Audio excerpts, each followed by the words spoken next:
Magandang araw po, ito po ang sublimation printer ng 88 Bacolod.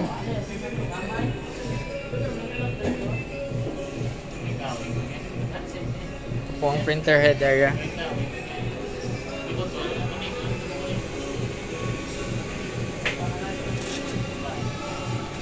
Ito naman po yung copying. Head clean.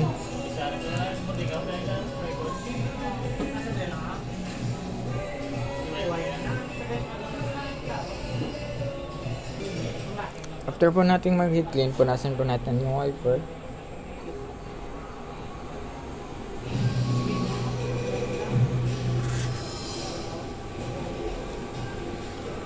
Punasan po natin. Patingnan yung plate.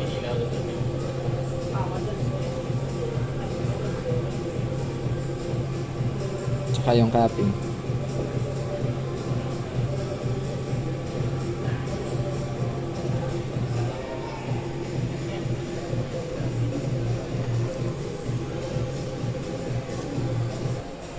Nozzle check.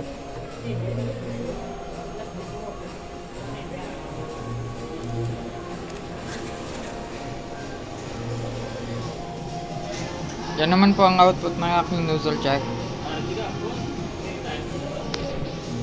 Ito naman po yung ink tank area ko. Tama lang po yung ink level nila.